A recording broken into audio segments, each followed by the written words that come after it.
Bharat Bangladesh border पर घुसपैठ के आरोपों के बीच बीएसएफ की तरफ से सीमा पर निगरानी शुरू कर दी गई है। बंगाल की नदिया जिले का लगभग 100 किलोमीटर इलाका भारत बांग्लादेश सीमावर्ती इलाके में फैला है। बांग्लादेश में हिंदुओं पर हो रहे लगातार हमले और इस्कॉन के चिन्मय कृष्णदास की गिरफ्तारी के बाद जहां बांग्लादेश की राजनीतिक स्थिति उथल पुथल है, वहीं भारत और बांग्लादेश के बीच तनातनी भी जारी है। इसलिए बीएसएफ की तरफ से बॉर्डर पर और अधिक चौकसी बढ़ा दी गई है। সীমান্তে এই যে অনেক জায়গাতে তার কাটা নেই, সেখান দিয়ে কি বাংলাদেশিরা ঢুকে পড়তে পারে? এখানে এখনো একটা গ্রাম দূরে, আসছে কিনা সেটা বলতে পারবো না। অনেক সময় তো ঢুকে পড়ে আপনাদের উপর আক্রমণ চালাচ্ছে। হ্যাঁ, আত্মীয় স্বজন মজন সব আছে। হ্যাঁ, এই আস্তানা গাড়ে বহু জায়গায়। মানে কাগজপত্র ছাড়াই তো চলে আসে। হ্যাঁ, সেটা আমরা কি করে বলবো? না, এখানে তো কাছেই বর্ডার, তার যেখানে নেই। তো এসে তারা বিজয়পুর গেজে ওইসব সাইডে তার কাটা এখনো মানে সীমান্ত ছাড়া হয়ে আসে, নদী ইয়ে আছে তো ওইগুলোতেই বেশি তার কাটা হয়ে চলে আসে ওইখানে ওপার থেকে। ওপার এপার সব মিলিত সব ইয়ে আছে, হ্যাঁ, যোগাযোগ। তা নাহলে আর এসে এখানে দাঁড়াবে কি করে? তারপরে এখানে এসে তো তারা অসামাজিক কাজ করবে, তার ওই ফাঁকে বেরিয়ে আসে। আচ্ছা, পরিবার নিয়ে আতঙ্কে থাকতে বিএসএফ আপনাদের উপর মাঝে মধ্যে খোঁজাখুঁজি করে?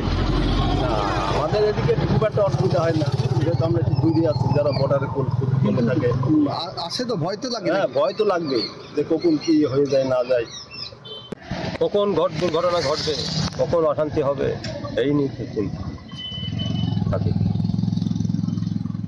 মানে কিসের ভয়? বাংলাদেশের ওই লোকরা চলে আসতে পারে? হ্যাঁ, চলে আসছে যখন তখন সীমান্তে তার কাটা নেই, তার কেটে দিয়ে চলে আসছে, এরকম পরিস্থিতি থাকছে আমাদের। যেখানে তার কাটা নেই সেখানে তো অনাসেই চলে আসে। হ্যাঁ, অনাহি চলে আসছে।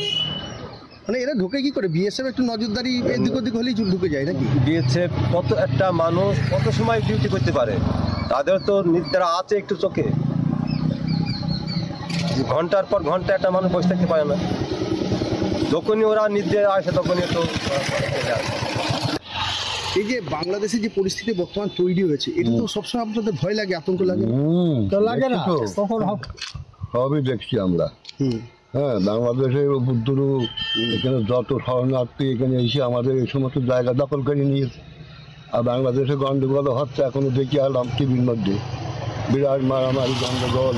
এই যে যারা লুকিয়ে চলে আসছে, অনুপ্রবেশ ঘটছে, এরা তো সবই কাগজপত্র ছাড়াই আসছে, এসে অনুপ্রবেশ করে। এরা পরবর্তীকালে কি করছে? এখানে এসে তো অসামাজিক কাজ করবে, করে আমাদের সাধারণ এসব মানুষগুলো অসুবিধে ঘটাবে, এইভাবে অবস্থা খারাপ হবে। এটা তো দেশের জন্য ক্ষতি। দেশের ক্ষতি। হ্যাঁ, এবার দেশের ক্ষতি হবে, আমাদের খাদ্য খাবার কমে যাবে, আমরা পাবো না খেতে। আর বাংলাদেশের যত লোক তারা সব পাচ্ছে সরকারি ব্যাপার, আমরা কিন্তু স্থানীয় লোক কিছু পাচ্ছি না। আমাদের স্থানীয় লোকের কিছু পাইনি আজও পর্যন্ত। আমার বয়স্ক ভাতা হয়নি, বুঝলি? আমি এত বয়স হয়ে গেল, 80 কাছে গেছে গেল, আমার এখন বয়স্ক ভাতা হয়নি। চিন্তা করতে পারো। আপনি কি এখানকার স্থানীয়? আমরা কিন্তু স্থানীয়, বসতি বাড়ি আমাদের। তাহলে এই যে সীমান্তবর্তী এলাকায় আপনারা থাকেন, সবসময় তো আতঙ্কে ভয়ের মধ্যে আতঙ্কে থাকি আমরা। এই তো আমাদের বর্ডার রেকর্ড, আমরা তো আতঙ্কেই থাকি খুব। এই একটা বড় মাঠ, ওই মাঠের ওপারে। হ্যাঁ, আমরা এখানে খুবই ভয়তে বাস করি।